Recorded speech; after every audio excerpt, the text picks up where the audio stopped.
ذوالفقار علی بھٹو کو fair trial کا موقع نہیں دیا گیا۔ لاہور ہائی کورٹ کے فیصلے میں قانون کے بنیادی تقاضے پورے نہیں کیے گئے۔ سپریم کورٹ کے 9 رکنی بینچ نے ذوالفقار علی بھٹو صدارتی ریفرنس پر اپنی رائے سنا دی۔ چیف جسٹس قاضی فائز عیسیٰ نے رائے سناتے ہوئے کہا کہ عدلیہ میں خود احتسابی ہونی چاہیے۔ سپریم کورٹ نے آج تاریخی فیصلہ دیا۔ آج کے فیصلے سے پاکستان ترقی کرے گا۔ بلاول بھٹو زرداری کی میڈیا سے گفتگو کرتے ہوئے آپ دیدہ ہو گئے۔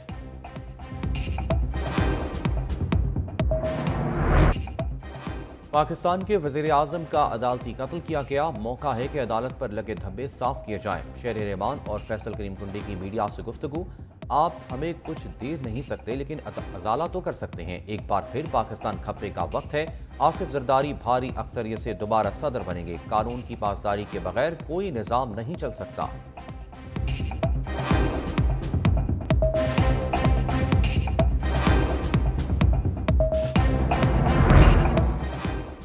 وزیر اعظم آج پشاور کا دورہ کریں گے۔ متعلقہ حکام بارشوں اور لینڈ سلائیڈنگ سے تباہی پر شہباز شریف کو بریفنگ دیں گے۔ وزیر اعظم خیبر پختونخوا کے متاثرہ علاقوں کا فضائی دورہ بھی کریں گے۔ متاثرین سے ملاقات اور ان میں امدادی سامان تقسیم کریں گے۔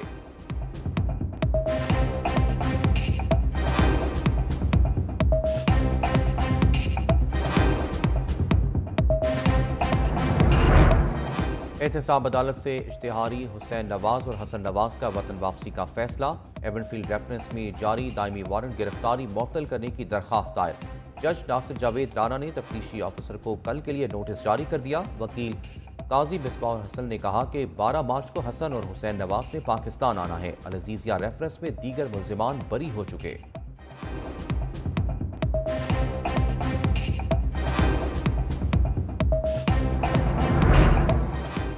بانی پی T I Bushra Bibi کی درخواست ضمانتوں پر سماعت۔ سیشن کورٹ اسلام آباد کی ویڈیو لنک کے ذریعے بانی پی T I Bushra Bibi کی حاضری لگانے کی ہدایت۔ جج طاہر عباس سپرا نے ہدایت کی، اڈیالہ جیل حکام سے بات کریں۔ بانی پی T I Bushra Bibi کی ویڈیو لنک پر حاضری لگوائیں۔ ویڈیو لنک پر حاضری لگانے تک عدالت نے سماعت میں وقفہ کر دیا۔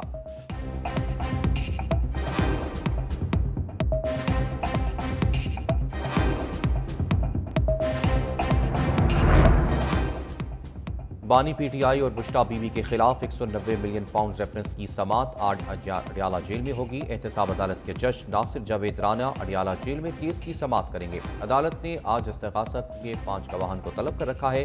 بانی پی ٹی آئی کی طرف سے میڈیکل چیک اپ کے لیے دی گئی درخواستوں پر بھی غور ہوگا۔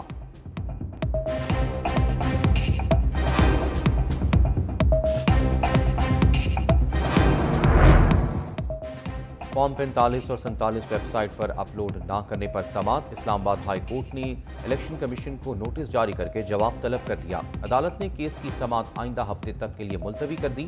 اسلام آباد ہائی کورٹ کے چیف جسٹس عامر فاروق نے کیس کی سماعت کی۔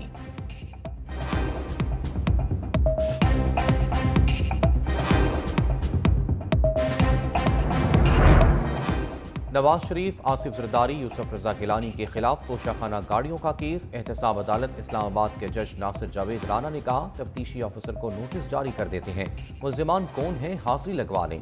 پروسیکیوٹر عثمان مسعود نے جج سے استدعا کی تفتیشی آفیسر کو نوٹس کر دیں۔ عدالت نے 19 مارچ کو تفتیشی آفیسر کو طلب کر دیا۔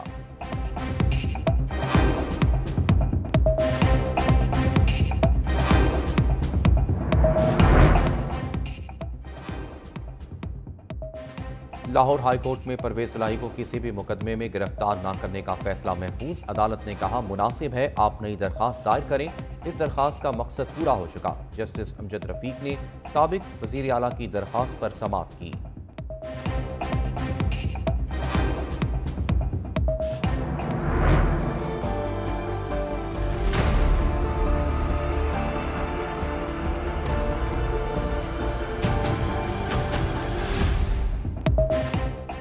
پاکستان سٹاک مارکیٹ میں تیزی کا رجحان۔ ٹریڈنگ کے دوران 224 پوائنٹس کا اضافہ۔ 100 انڈیکس 65,950 پوائنٹس پر ٹریڈ کر رہا ہے۔ انٹر بینک میں ڈالر 1 پیسے سستا 279 روپے 30 پیسے کا ہو گیا۔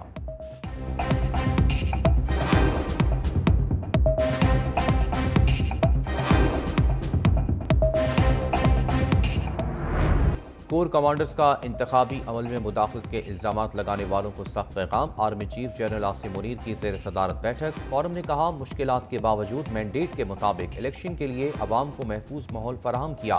مسلح افواج کا انتخابی عمل سے کوئی تعلق نہیں تھا۔ کچھ سیاسی عناصر مداخلت کے غیر مصدقہ الزامات کے ساتھ افواج کو بدنام کر رہے ہیں۔ غیر سیاسی بیان بازی کے بجائے ثبوت کے ساتھ قانون کا راستہ اختیار کیا جائے۔ بدقسمتی ہے مفاد پرست عناصر کی توجہ سیاسی عدم استحکام پیدا کرنے پر مرکوز ہے۔ منظم مہم جاری ہے تاکہ 9 مئی کی گھنونی سرگرمیوں پر پردہ ڈالا جا سکے۔ فورم نے اعلان کیا کہ 9 مئی کے منصوبہ سازوں، اشتعال دلانے والوں اور یادگاروں کی بے حرمتی کرنے والوں کو انصاف کے کٹہرے میں لایا جائے گا۔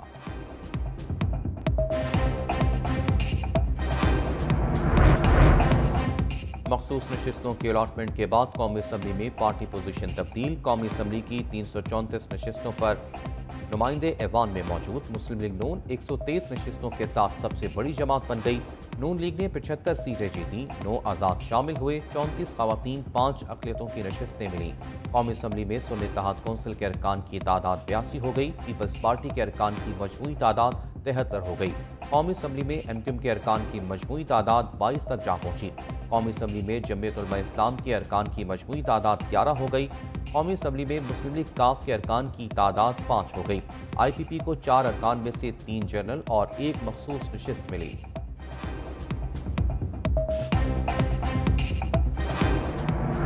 اتحاد کونسل کی چھینی نشستوں سے دیگر جماعتوں کو نوازا کیا۔ الیکشن کمیشن کے فیصلے سے دوسری پارٹیوں کا جیک پاٹ لگ گیا۔ قومی اسمبلی سے اقلیتوں کی مخصوص نشستوں کا نوٹیفیکیشن۔ مسلم لیگ نون، پیپلز پارٹی اور جے یو آئی فے کو مزید 1 سیٹ تھما دی۔ نیلم، جیمز اقبال اور رمیش کمار رکن قومی اسمبلی بن گئے۔ سندھ اسمبلی میں پیپلز پارٹی اور ایم کیو ایم کو خواتین کی 1 اضافی نشست مل گئی۔ اقلیتوں کی 1 نشست بھی پیپلز پارٹی کے نام رہی۔ خیبر پختونخوا سے اقلیتوں کی 3 نشستیں مسلم لیگ نون، پیپلز پارٹی اور جمعیت علماء اسلام کے کھاتے میں ڈال دی گئی۔ کے پی میں خواتین کی 20 مخصوص نشستوں پر بھی فیصلہ۔ جے یو آئی کو 8، نون لیگ اور پیپلز پارٹی 5-5، اے این پی اور پی ٹی آئی پارلیمنٹیرینز کو 1 نشست دے دی۔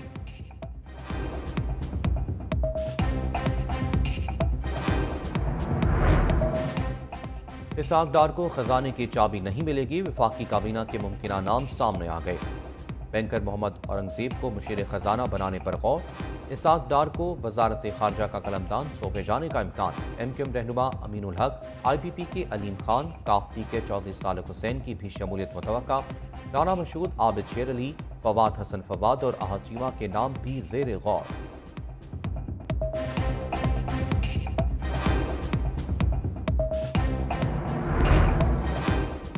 پنجاب اور خیبر پختونخوا کی نئی کابینہ آج حلف اٹھائے گی۔ پہلے مرحلے میں پنجاب کابینہ میں 25 کے قریب وزراء اور معاون خصوصی حلف اٹھائیں گے۔ ذرائع کے مطابق مریم اورنگزیب کو پلاننگ اینڈ ڈیولپمنٹ اور جنگلات کی وزارت ملنے کا امکان۔ عظمیٰ بخاری کو وزیر اطلاعات پنجاب بنایا جائے گا۔ رانا ثناءاللہ کو مشیر قانون پنجاب بنائے جانے کا امکان۔ پرویز رشید کو معاون خصوصی بنایا جائے گا۔ خیبر پختونخوا کی نئی کابینہ کے لیے اراکین کے 15 سے زائد ناموں کی فہرست بھی تیار۔ بانی پی ٹی آئی نے خیبر پختونخوا کابینہ کی منظوری دے دی۔ بیرسٹر محمد علی سیف اور تیمور جگڑا کو مشیر مقرر کیے جانے کا امکان۔ حلف اٹھانے والوں میں ظاہر شاطور، عاقب اللہ اور مینا خان شامل۔ ارشد ایوب خان، شکیل خان، محمد سجاد اور فضل حکیم بھی حلف اٹھائیں گے۔